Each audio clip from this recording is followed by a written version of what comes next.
But گئے، ان کا نہیں یہ تو اردو بولتا ہے، اس کو تو ووٹ ضرور دینا ہے کیونکہ اردو بولتا ہے، یہ تو گجراتی بولتا ہے کیونکہ گجراتی بولتا ہے تو پانجو مانو ہے تو اس کو ووٹ ضرور دینا ہے، یہ اردو بولتا ہے تو یہ مہاجر ہے ہمارا بھائی ہے اس کو تو ضرور ووٹ دینا ہے، یہ پنجابی بولتا ہے تو ساڈا پنجابی بولتا ہے تو ساڈا گرائی ہے تو اس کو تو ضرور ووٹ دینا ہے، یہ سندھی بولتا ہے پانجو مانو ہے تو اس کو بھی ووٹ ضرور دینا ہے، تو اب وہ برادریوں کی یہ آرائی ہے تو اس کو تو ووٹ ضرور دینا ہے،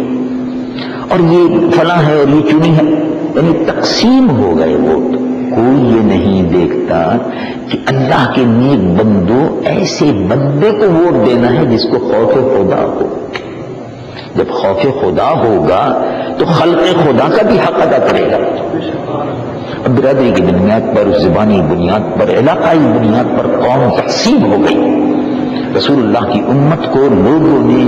لیڈروں نے اپنے ذاتی اغراض کے لیے قوم کو لسانی، علاقائی اور نسلی بنیادوں پر تقسیم کر دیا۔ یہ امت واحدہ تھی، رسول اللہ کی امت واحدہ، ان ھذہ امتکم امۃ واحدہ، یہ امت رسول اللہ کی امت واحدہ ہے۔ غلامی رسول سے نکال کر ہم نے اس کو زبان، قبیلہ اور نسل کا غلام بنا دیا، غلامی رسول سے نکال کر، ورنہ غلامی رسول کی بنیاد پر سب ایک ہے۔ بہرحال بات یہاں سے چلی تھی کہ حضرت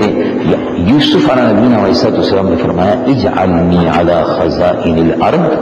آپ یہ ملک کا انتظام میرے ہاتھ میں دیجئے، میں ٹھیک کروں گا۔ چنانچہ حضرت یوسف علیہ نبینا علیہ السلام نے اس کو ٹھیک کیا۔ بقیہ مضمون انشاءاللہ عزیز زندگی بخیر میں کل عرض کروں گا، اللہ تعالیٰ قبول فرمائے۔ ربنا تقبل منا انك انت السميع العليم وتب علينا انك انت التواب الرحيم اللهم ربنا آتنا في الدنيا حسنة وفي الآخرة حسنة وقنا عذاب النار وادخلنا الجنة مع الأبرار يا الله يا رحيم يا رحمن اللہ بیماروں کو شفا عطا فرما۔